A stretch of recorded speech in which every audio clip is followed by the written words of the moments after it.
Manajemen Data Scam RT tahun 2020. Manajemen data Scam RT ini merupakan salah satu bagian dari survei kualitas air minum rumah tangga tahun 2020. Ada beberapa kegiatan di dalam manajemen Scam RT tahun 2020 ini. Yang pertama adalah membuat pedoman instalasi dan aplikasi program entry, yaitu menggunakan program entry CS Entry di sini.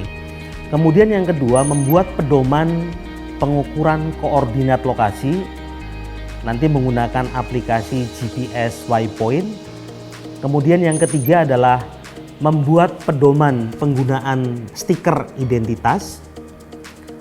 Berikutnya lagi adalah membuat dashboard progres pengumpulan data. Yang kelima adalah melakukan cleaning data.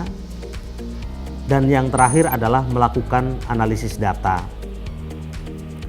Dari semua tahapan kegiatan tersebut, ada beberapa kegiatan yang nanti dibuat tutorialnya untuk lebih memudahkan proses pembelajaran dan penggunaan kepada enumerator yang akan melakukan pengumpulan data. Berikut akan saya jelaskan bagaimana alur pengiriman data rumah tangga Scam RT tahun 2020 ini. Jadi yang pertama yang harus dilihat adalah validasi DSRT.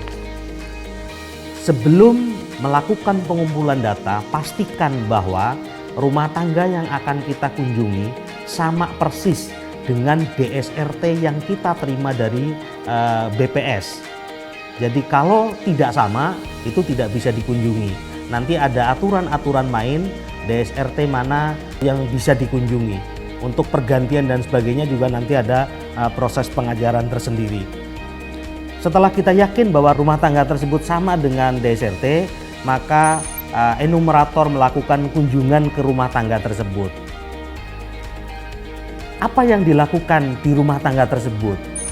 Jadi yang pertama kegiatannya adalah melakukan pengisian kuesioner rumah tangga, kemudian ada mengisi form IKL, dan ada melakukan pengisian hasil pengujian kualitas air menggunakan aplikasi offline. Berikutnya kegiatan yang lain yang dilakukan adalah mengambil dan menganalisis sampel air. Dianalisis secara fisik, secara kimia, dan mikrobiologi. Berikutnya adalah pengukuran koordinat lokasi.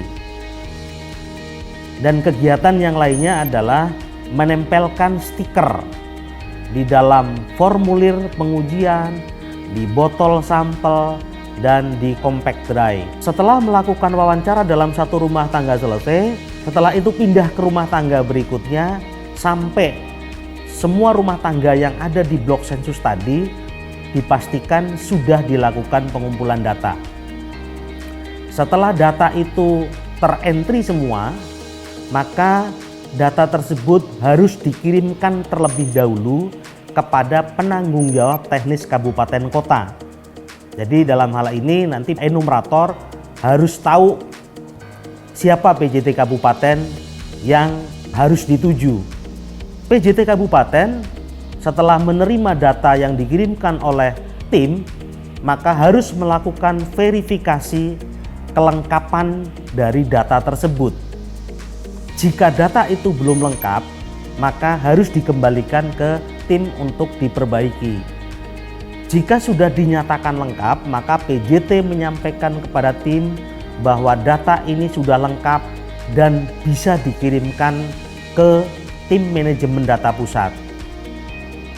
Proses pengiriman ke tim manajemen data pusat itu sekaligus satu blok sensus. Jadi ada 10 rumah tangga, kalau di situ rumah tangganya ada semua, kita menggunakan synchronize. Jadi ini udah online ya. Jadi dikirimkan semuanya ke server manajemen data pusat. Kemudian setelah dikirimkan oleh ketua tim atau tim ke server manajemen data pusat, maka di Manajemen data pusat dilakukan verifikasi kembali, dilihat kembali tentang kelengkapan dan sebagainya. Kalau dinyatakan lengkap, maka tidak ada feedback ke tim. Kalau di situ dinyatakan tidak lengkap, maka ada feedback ke tim, tapi tidak langsung ke tim, melalui PJT kabupaten kotanya. Sedangkan PJT provinsi dalam hal ini dia dikasih tembusan. Jadi PJT provinsi tahu bahwa ada yang harus diperbaiki di beberapa kabupaten atau di tim tertentu, sehingga ada komunikasi antara PJT kabupaten dan PJT provinsi dalam hal ini. Kemudian tahapan selanjutnya di tim manajemen data pusat selanjutnya melakukan pengolahan data, edit dan cleaning. Jadi kalau cleaning yang secara bersama-sama nanti dilakukan bersamaan dengan tim teknis. Tahapan selanjutnya adalah melakukan analisis data. Jadi analisis data dilakukan setelah proses pengolahan, edit dan cleaning dinyatakan sudah selesai. Analisis data pun dilakukan oleh tim manajemen data pusat bersama-sama dengan tim teknis. Bukan tim manajemen data sendiri, tapi bersama-sama dengan tim teknis. Jadi secara keseluruhan saya akan coba ulang sekali lagi apa yang dilakukan oleh tim manajemen data. Jadi ada yang sifatnya tutorial, ada yang sifatnya bukan tutorial. Jadi yang tutorial video yang kami buat adalah yang pertama adalah ada nanti tutorial tentang instalasi dan aplikasi program entry. Kemudian ada tutorial tentang pengukuran koordinat lokasi dengan GPS waypoint. Kemudian ada tutorial tentang bagaimana menggunakan atau menempelkan stiker identitas, dan ada tutorial tentang bagaimana kita mengisi dashboard progres pengumpulan data.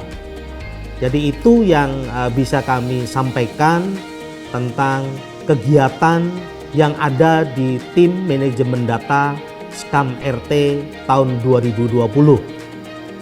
Semoga penjelasan ini bisa membantu Bapak Ibu sekalian untuk memahami dan bisa melakukan apa yang menjadi tugas peran dari setiap tim yang ada di dalam SKAM RT tahun 2020. Terima kasih. Salam sehat.